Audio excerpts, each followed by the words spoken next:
Hi friends, welcome back to my channel. ఈరోజు మీకు ఈ సీరియల్లో ఏం జరిగిందో తెలుసుకోవాలి అనుకుంటున్నారా?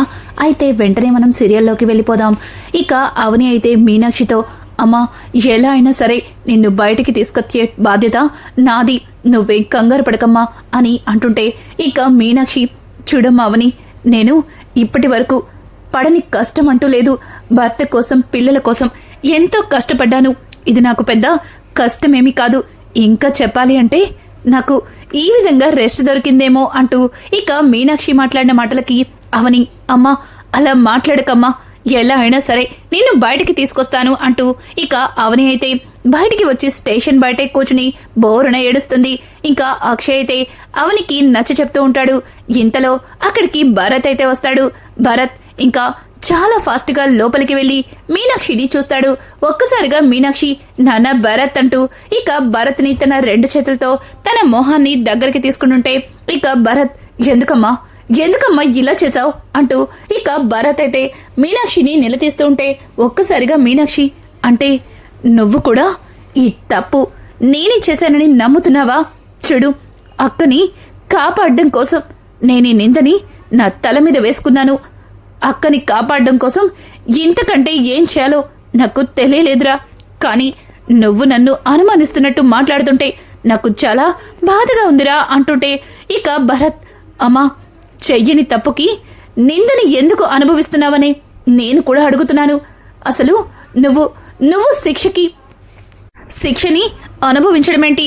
ఏ తప్పు చెయ్యని నువ్వెందుకు జైలుకొచ్చావు అంటూ ఇక భరత్ అయితే మీనాక్షితో మాట్లాడుతూ ఉంటే, మీనాక్షి, భరత్ అలా మాట్లాడకరా, అక్కని పోలీసులు అరెస్ట్ చేశారు.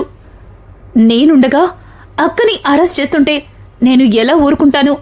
అందుకే ఆ తప్పు నేనే చేశానని స్టేషన్కి వచ్చాను. అయినా ఏం కాదులే, ఎలా అయినా సరే అవని నన్ను బయటికి తీసుకొస్తుంది, నువ్వు బాధపడమాకు అంటూ మీనాక్షి అయితే ఇక భరత్కి నచ్చ చెప్తుంది. భరత్ కూడా మీనాక్షి మాటలకి ఏం మాట్లాడకుండా బయటకైతే వచ్చేస్తాడు.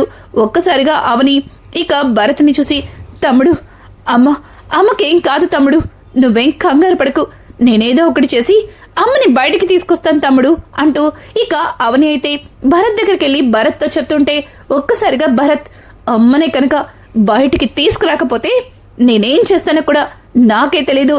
చూడు, నన్ను తమ్ముడు అంటూ అలో నాకు కోపాన్ని తెప్పించేటట్టుగా పిలువ మాకు అంటూ భరత్ మాట్లాడుతూ ఉంటే, ఒక్కసారిగా అక్కడే ఉన్న చక్రధర్, భరత్ ఏంటా మాటలు? అవును, నీకు తోడబుట్టిన అక్క అని అంటుంటే, ఎవరన్నారు? తోడబుట్టిన అక్కంటే తల్లిని తమ్ముణ్ణి ప్రేమగా చూసుకుంటారు, అంతేగాని ఇలా బాధ పెట్టరు.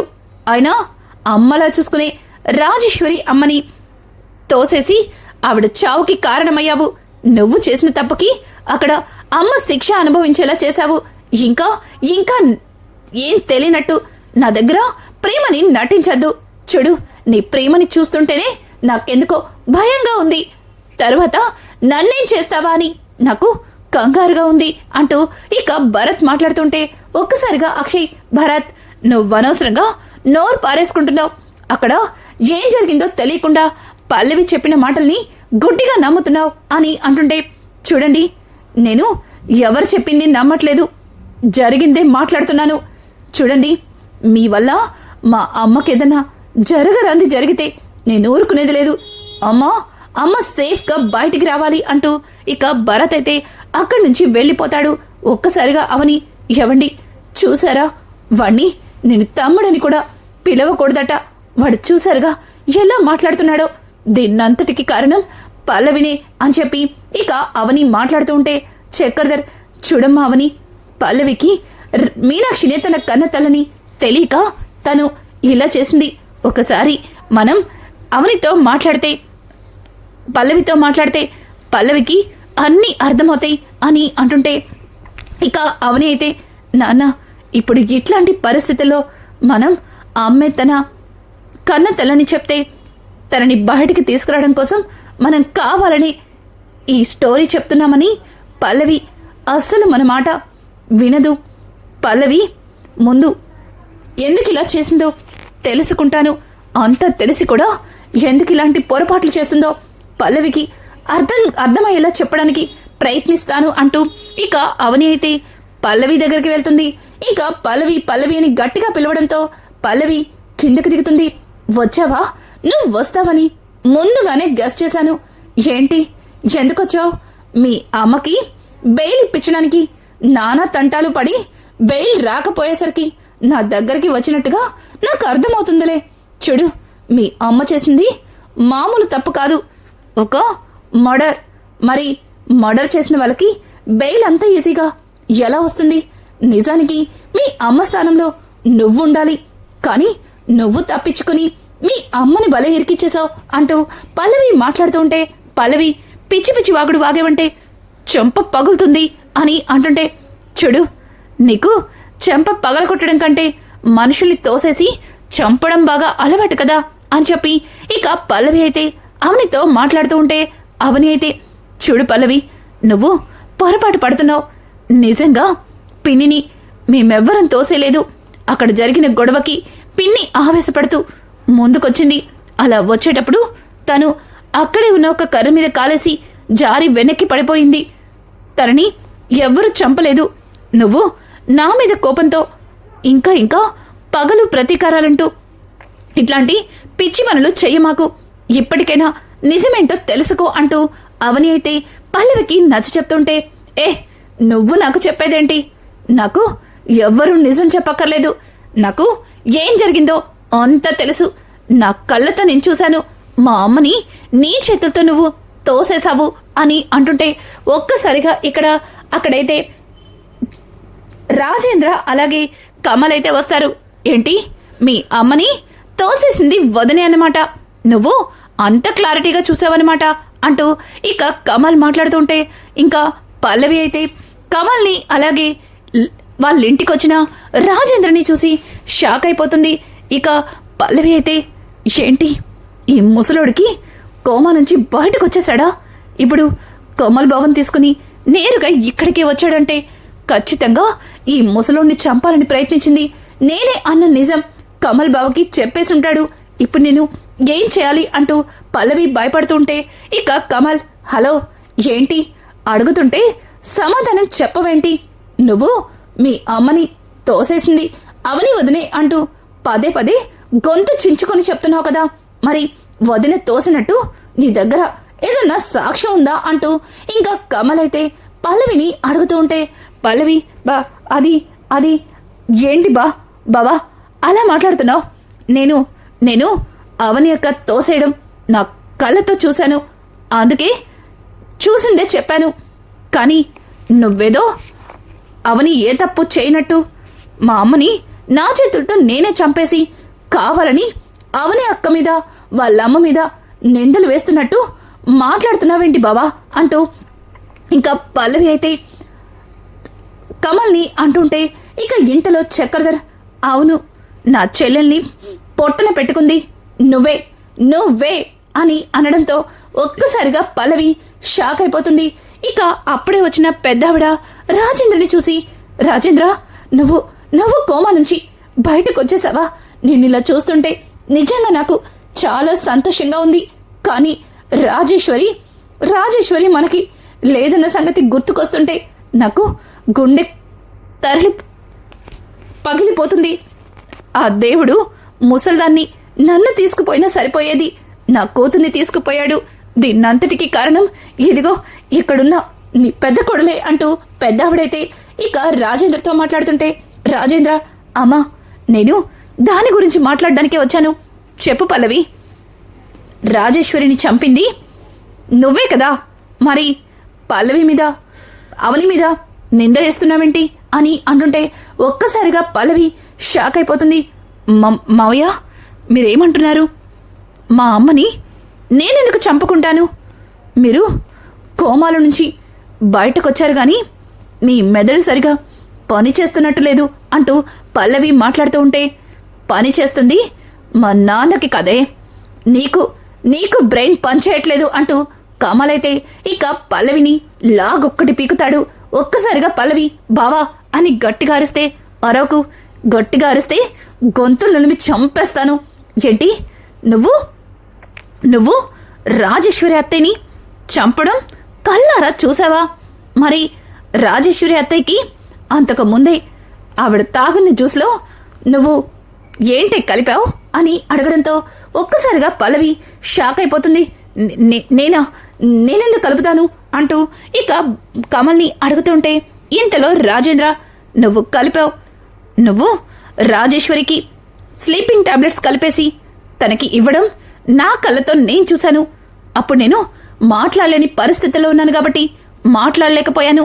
కానీ ఇప్పుడు ఇంత అనర్థం జరుగుతున్నా మాట్లాడి కూడా నిజం చెప్పకపోతే నిజంగానే నన్ను మీ అమ్మ ఆత్మ శాంతించదు అంటూ ఇంకా రాజేంద్ర అయితే పల్లవితో మాట్లాడుతుంటే ఒక్కసారిగా అక్కడ ఉన్న అవని షాక్ అయిపోతుంది. మావయ్య ఏమంటున్నారు?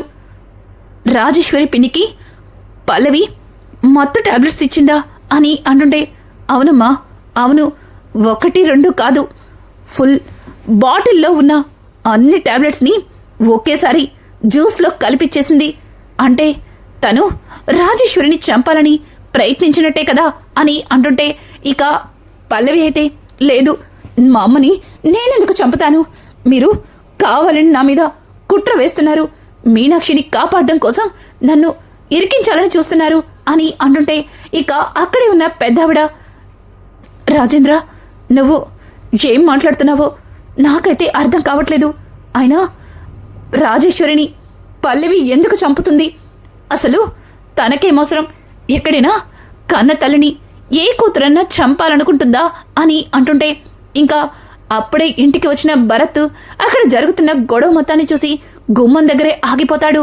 ఇంకా పక్కన ఉన్న కమలైతే, అదేంటో దీన్నే అడిగి తెలుసుకుంటాను. ఏయ్, మర్యాదగా చెప్పు, ఎందుకు పిన్నికి అన్ని టాబ్లెట్స్ని ఇచ్చావు? చెప్తావా లేదా? ఆ జ్యూస్ తాగిన మరుక్షణం పిన్ని మీనాక్షి అత్తయ్యతో గొడవ పడింది. ఆ సందర్భంలోనే అవని వదిన అక్కడికి వచ్చి ఆ గొడవని ఆపడానికి ప్రయత్నించింది. నిజానికి వదిన అత్తయ్యని దూరంగా నెట్టినప్పుడు అత్తయ్య పడిపోలేదు. నువ్విచ్చిన ఆ స్లీపింగ్ టాబ్లెట్స్ ఇచ్చిన జ్యూస్ తాగడం వల్లే పిన్ని స్పృహ కోల్పోయి వెనక్కి పడిపోయింది. చూడు, హాస్పిటల్ నుంచి మొత్తం అన్నీ తెలుసుకునే వచ్చాం. మర్యాదగా చెప్తావా లేకపోతే నా స్టైల్లో చెప్పించమంటావా అంటూ ఇక కమలైతే పల్లవికి మరొక చెంప దెబ్బ కొడతాడు. ఒక్కసారిగా పల్లవి, అవును అవును, నేనే చంపాను, మా అమ్మని నేనే చంపాను, ఏంటిప్పుడు అంటూ పల్లవి అయితే గట్టిగా అడుగుతుంటే ఒక్కసారిగా ఇక అవని అయితే, పల్లవి ఏం మాట్లాడుతున్నావు? పిన్నిని నువ్వు చంపడమేంటి అని అంటుంటే ఇక పక్కన ఉన్న పెద్దావిడ, ఏంటే, ఏం జరుగుతుందే ఇక్కడ? నీ కన్న తల్లిని నువ్వు చంపడమేంటే అని అంటుంటే, ఎవరికి కన్న తల్లి? నేను కూడా నిజంగానే ఆవిడ నా కన్న తల్లే అనుకున్నాను. కానీ ఆవిడేం చేసిందో తెలుసా? నేను తన కూతుర్ని కాదని తెలుసుకొని ఆ భరత్ గడికి ఆవిడ పేరున్న యావదస్తిని రాయడానికి లాయర్తో అగ్రిమెంట్ రెడీ చేపించింది. ఎన్ని రోజులు నేను తన కూతుర్ని కాకపోయినా కూతురులాగే ప్రేమించిన ప్రేమ నిన్న గుర్తుంచుకోవాలి కదా. అది కాకుండా నన్ను కూతురిగా భావించింది, కానీ తన ఆస్తిని మాత్రం నాకివ్వాలనుకోలేదు. పైగా నాకు చిల్లి గవ్వ కూడా లేకుండా అంతా తన వారసుడైన ఆ భరత్ గడి పేరు మీద రాస్తే నేను చూస్తూ ఎలా ఊరుకుంటాను అని అంటుంటే ఒక్కసారిగా పెద్దవిడ, ఒసే ఏం మాట్లాడుతున్నావే? నువ్వు రాజేశ్వరి కూతురివి కాదేంటే? ఎవరు చెప్పారే? నువ్వు రాజేశ్వరి కన్న కూతురివి. ఆ భరత్ గడు మీనాక్షి కొడుకు. నువ్వేదో పొరపాటు పడ్డావు. అనవసరంగా నువ్వు పడ్డ పొరపాటుకి నా కూతుర్ని పొట్టన పెట్టుకున్నావు అంటూ పెద్దావిడ మాట్లాడుతూ ఉంటే ఇక ఇంతలో పల్లవి అయితే, లేదు అమ్మమ్మ, నేను నిజానికి రాజేశ్వరి కూతుర్ని కాదు, మీనాక్షికి కూతుర్ని. ఈ నిజం తెలుసుకున్నా మరుక్షణం అక్కడికక్కడే చచ్చిపోవాలనిపించింది. అలాగే ఆ మీనాక్షిని కూడా చంపేయాలనిపించింది. ఈ నిజాన్ని మామ్ నుంచి తెలుసుకున్న మరుక్షణం ఈ నిజం మామ్తోనే చనిపోవాలి అని చెప్పి మామ్ని చంపేయాలి అనుకున్నాను. మామ్ చనిపోతే ఇక ఈ నిజం ఎవ్వరూ బయట పెట్టారు. మామేం లేనప్పుడు ఇక ఈ నిజంతో పనేముందని ఎవరు ఎక్కడికి వాళ్ళు ఆగిపోతారనుకున్నాను.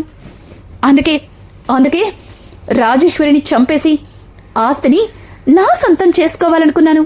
కానీ ఎప్పటికైనా ఈ అవని వాళ్ళమ్మ వల్ల నాకు అన్ని ప్రాబ్లమ్స్ ఎదురవుతాయి. అందుకే వీళ్ళని ఒడ్డు తొలగించుకోవడం కోసం వీళ్ళ మీద కేసు పెట్టాను. భరత్ని నా గుప్పెట్లో పెట్టుకోవాలి అనుకున్నాను. కానీ ఇదిగో నీ కొడుకు అంతా చూసేశాడు. నేను ఆ రోజు డాబా మీద నుంచి తోసినప్పుడే నీ కొడుకు చచ్చుంటే ఈరోజు ఈ నిజాలేమీ బయటకొచ్చేవి కాదు అని చెప్పి ఇక పల్లవి అయితే అన్ని నిజాల్ని బయట పెడుతుంది. ఒక్కసారిగా పల్లవి చెప్పిన నిజం విని కమల్ కోపంతో తట్టుకోలేక పల్లవిని చిత్తకొడతాడు. ఇక రాజేంద్ర అయితే, అమ్మ అవని, విన్నావుగా, నిజమేంటో తెలుసుకున్నావుగా. మీ అమ్మ తన కన్న తల్లని తెలిసిన తర్వాత కూడా మీనాక్షిని పల్లవి చంపేయాలనుకుంటుంది. అట్లాంటి దాని గురించి ఇంకా నువ్వు ఎందుకు బాధపడుతున్నావు? ఎందుకు ఆలోచిస్తున్నావు? చూడు, ఇక ఇట్లాంటి వాళ్ళని ఊరికే వదిలిపెట్టకూడదు. ఇప్పుడే స్టేషన్కి వెళ్ళి జరిగిందంతా చెప్పేద్దాం. ఈ పల్లవికి శిక్ష పడేలా చేద్దాం అంటూ ఇక రాజేంద్ర అయితే అవనితో మాట్లాడుతూ ఉంటే, అవని, నాన్న, పల్లవి ఆస్తి మీద వ్యామోహంతో తను ఏం చేస్తుందో కూడా తెలియకుండా తల్లిలా చూసుకున్న పిన్నిని చంపేసింది. ఇటువంటి మనిషి ఇలా ఒంటరిగా వదిలేస్తే తర్వాత తన వల్ల ఎవరికైనా ప్రమాదం కలగచ్చు. తనని ముందు మనం ఒక మంచి డాక్టర్ దగ్గరికి తీసుకెళ్తే మంచిది. తన మెంటల్ కండిషన్ కూడా అంతగా బాగున్నట్టుగా లేదు అంటూ ఇక అవని అయితే పల్లవి గురించి మాట్లాడుతూ ఉంటే అక్కడే ఉన్న భరత్ చాలా ఎమోషనల్గా లోపలికి వచ్చి అవని కాళ్ళ మీద పడతాడు. అక్క నన్ను క్షమించక్క. నీ గురించి తెలియక ఈ పల్లవి చెప్పిన మాటల్ని గుడ్డిగా నిజమని నమ్మి నిన్ను ఎన్నో మాటలన్నాను. అలాగే బావగారిని ఎంతగానో అవమానించాను. ఇక స్టేషన్ దగ్గర కూడా అమ్మతో ప్రేమగా మాట్లాడలేకపోయాను. కానీ నాకిప్పుడే అన్ని నిజాలు తెలిసాయి. ఈ పల్లవినే రాజేశ్వరి అమ్మని చంపేసింది. ఇప్పుడు అమ్మని కూడా చంపాలనుకుంటుంది. ఇట్లాంటి దానికి శిక్ష పడాలక్క. నువ్వింకా ఇలా మంచిగా ఆలోచించి తనని హాస్పిటల్కి తీసుకెళ్ళాలి. తన మెంటల్ కండిషన్ బాగాలేదంటూ ఎందుకక్క ఇలా ఆలోచిస్తున్నావు అంటూ ఇంకా భరత్ అయితే అవనితో మాట్లాడుతూ ఉంటే అక్కడే ఉన్న పల్లవి, భరత్, నువ్విదంతా నమ్మమాకు. వీళ్ళు కావాలని నీ మనసు మార్చడం కోసం నువ్వు రావడం చూసి నీ ముందు ఇట్లా కావాలని క్రియేట్ చేశారు. నేను కూడా వీళ్ళకి బుద్ధి చెప్పాలనే అలా మాట్లాడాను. ఎక్కడైనా కన్న కూతురు కన్న తల్లిని చంపుకుంటుందా అంటూ పల్లవి అయితే చాలా పొగరుగా మాట్లాడుతుంది. ఇక అక్కడే ఉన్న పెద్దావిడ కూడా పల్లవిని కొడుతుంది. ఇంకా కమలైతే, ఏయ్, నీలాంటిది అన్ని ఇంకా వదిన హాస్పిటల్కి తీసుకెళ్ళాలి, నీకు ట్రీట్మెంట్ ఇప్పించాలి, నీ మెంటల్ కండిషన్ బాగాలేదు అంటూ ఇంకా నీ గురించి మంచిగా ఆలోచిస్తుంది. అసలు నీలాంటి వాళ్ళు ఈ భూమి మీద ఉండడానికే వీల్లేదు.